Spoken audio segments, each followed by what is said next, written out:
I'll clap myself. Okay. Hello. I don't fuck with you.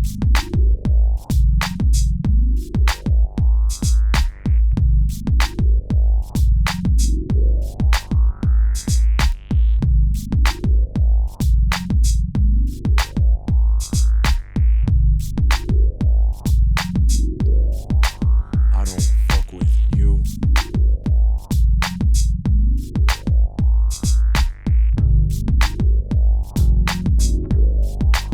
I don't fuck with you.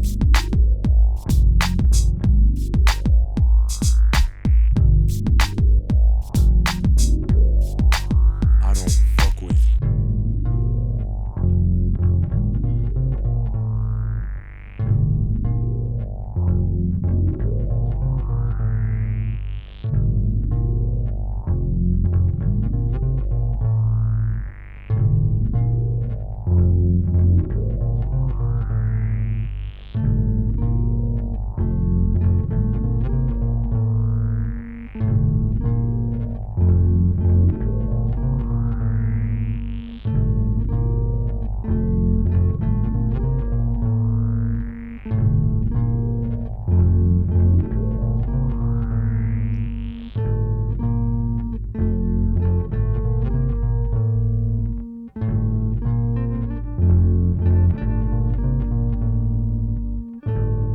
I'm stuck in the groove, I'm stuck in a mood, not sticking with fools who feel the need to conquer you.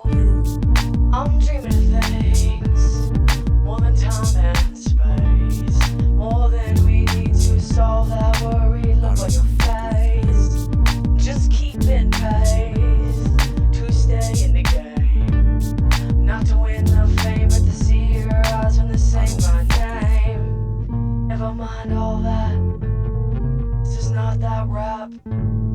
Just setting a trap of a simple groove that keeps bringing you back. I don't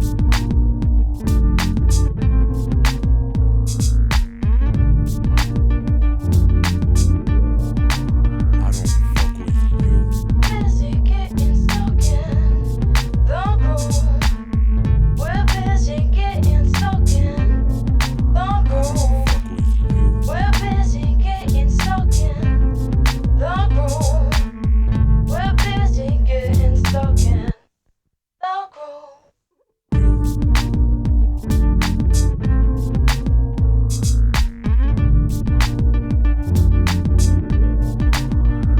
fuck with you.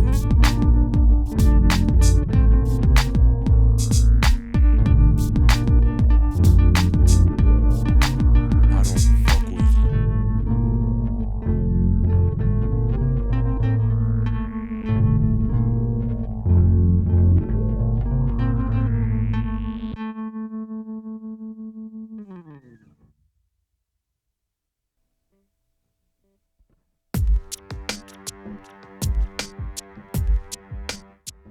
I'm Jen Korte, multi-instrumentalist, producer. Who am I? Multifaceted. I'm an avid estate sale shopper. I would love to be a sailor. I'm a wife. I'm a sister. I'm a granddaughter. I am a Texan. I'm a Puerto Rican. I'm a New Mexican. And I'm a queer woman. The list goes on and on, I think. But those are my primary colors in there somewhere. How do I feel about current music trends? In a lot of ways, I feel very outdated. Sonically, there's a lot of digital music going on. I think that's why I'm such a purist about being able to play the sounds that you hear. So that's why I chose to go completely analog with my loop setup.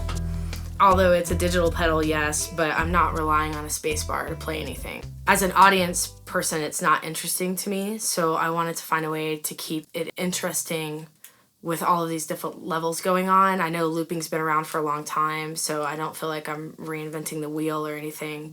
On the other side of, music trends today, it's like, where is the quality of the art versus how many followers do you have. And I am, that generation that didn't have cell phones. Even in my early 20s when I moved to Denver in 2005, like we didn't have any of that. It was just budding. So in some ways I feel like I'm stuck in this weird wormhole between constantly being on social media, talking to an audience all the time, showing them who I am as a person, what do I do without my day, what am I eating. That's really hard for me to connect with. I don't feel like I should have to share 100% of my life in order for my art to be appreciated.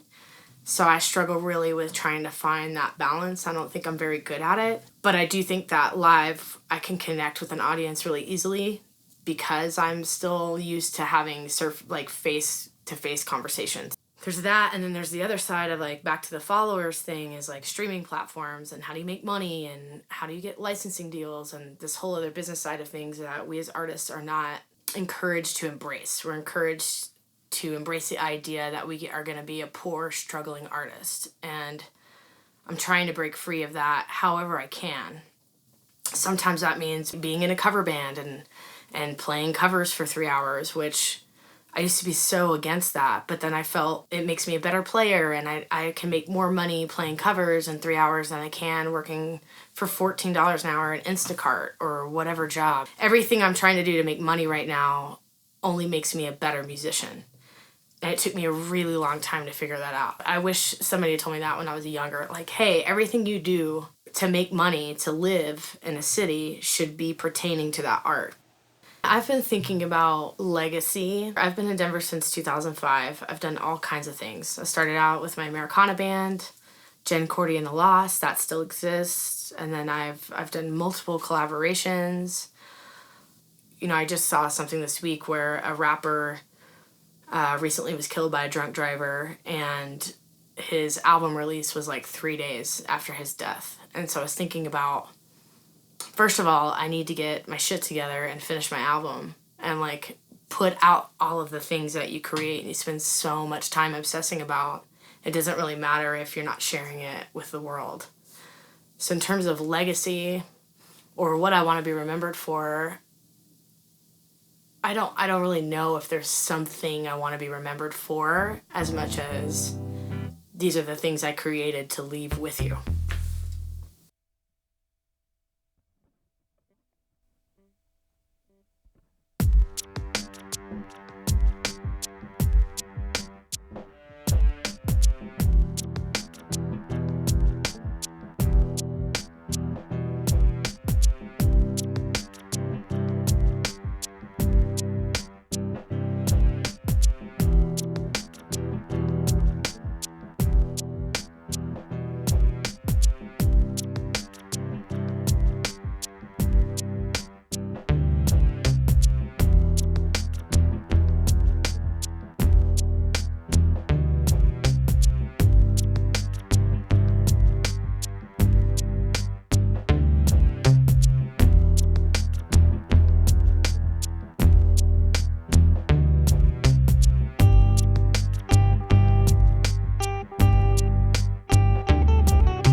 Thinking about things that made me cry. All of the lives who survived to give me in mine our time. Tell me, do you know the hands that brought you here? Forged your face through the fire and tears. Gave up their youth, grew their truth despite this ugly fear. From people who know no shame, people who run no game, people who came and changed our names, took no blame, but say we're all the same. They say we're all the same.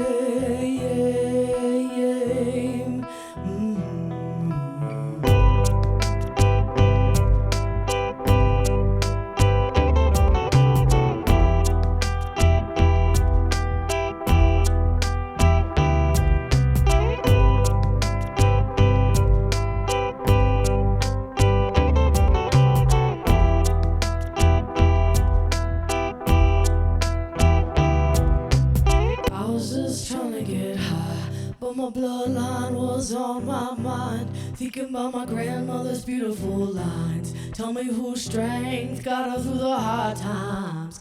Hard lines drawn in red, made to fuck with your head, made to fill you with dread, made to make you feel like it was something you said. Not the people who know no shame, people who want no gain, people who came and changed our names, took no blame, but sing we're all the same. I was just trying to get high, so I could get by. I was just trying to get high, so I could get by. Ooh, ooh, ooh, ooh,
That felt good.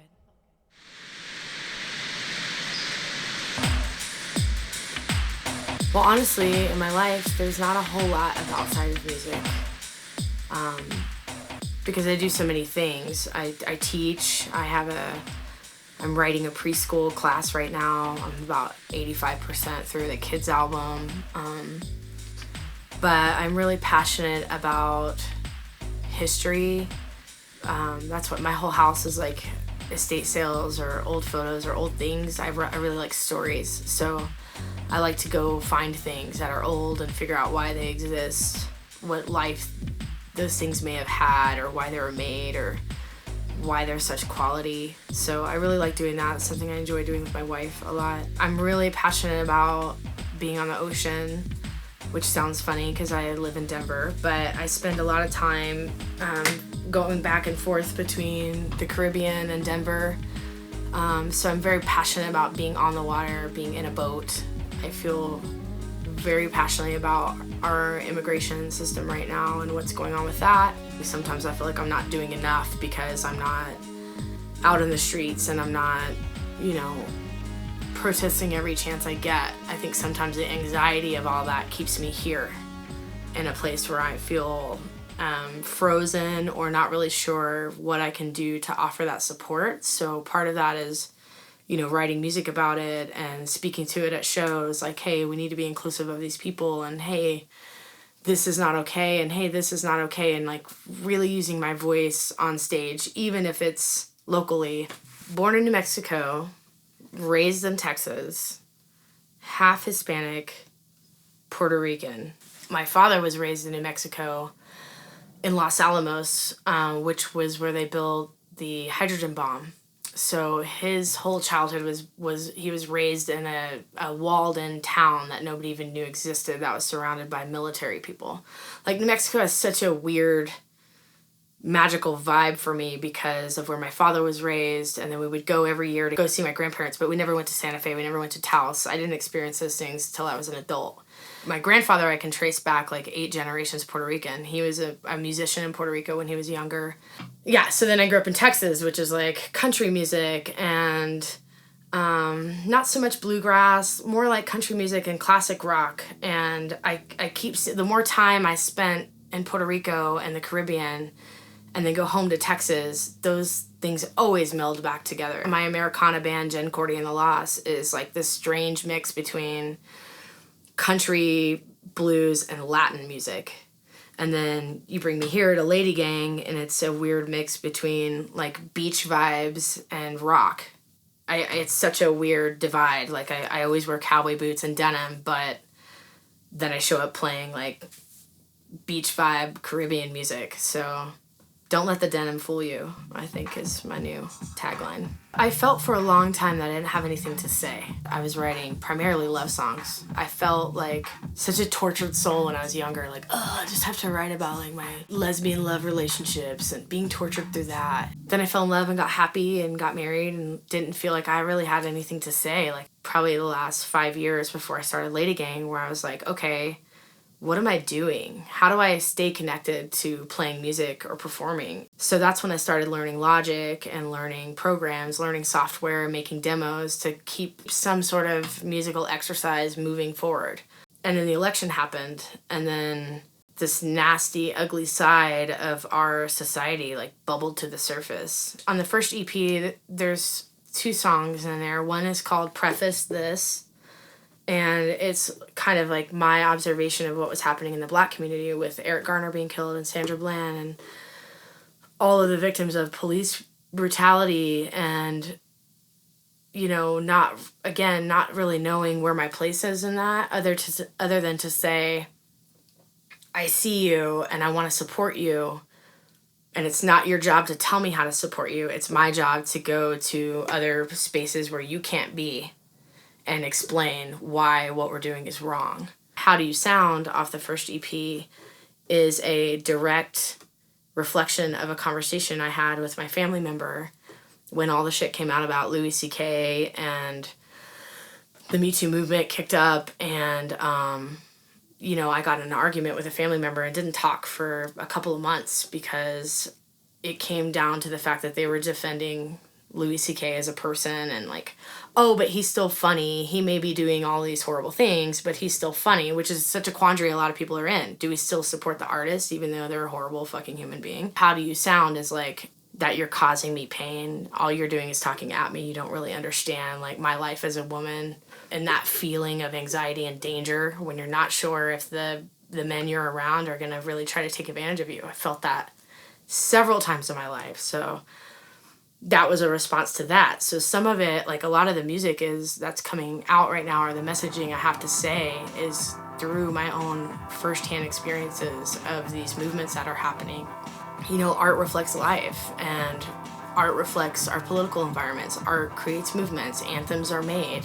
Those things move people to create that change. So I may just be a little old person over here in Denver, but I still have a voice here, and I think it's important to talk about things that are really uncomfortable for people.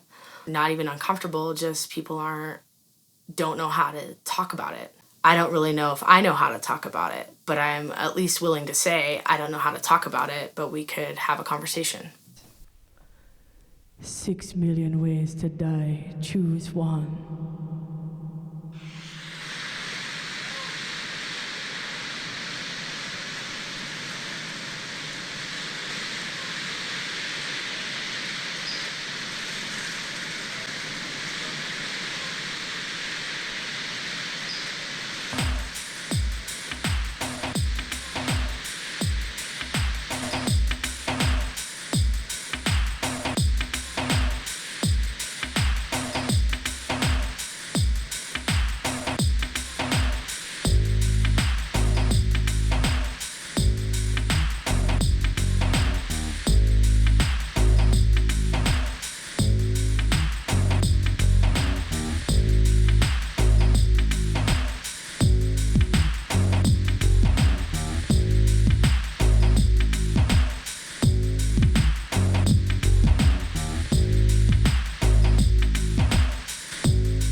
road.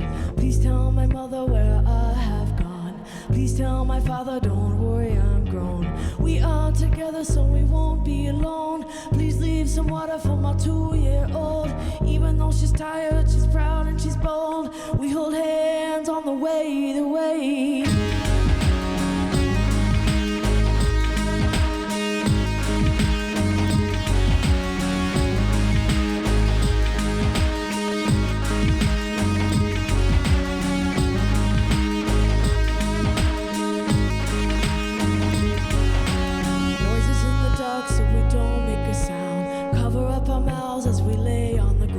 Shots fired, don't know how many rounds. All I can hear are the sounds of the hounds.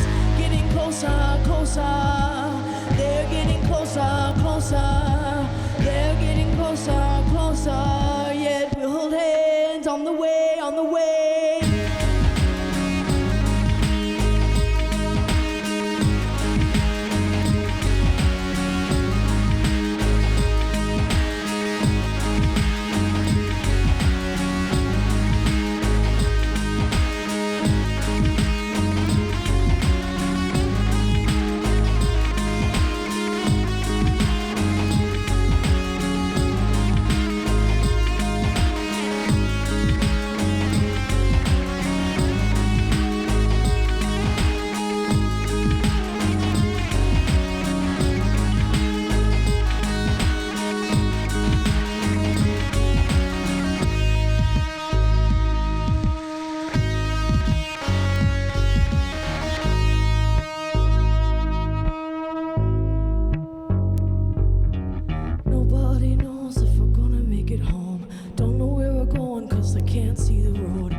Souls buried like bones in cages, no homes, buried like secrets that everybody knows, covered in the fear of the people you don't know, covered in the hate of the dirt you have sown. Yet we hold hands on the way, the way.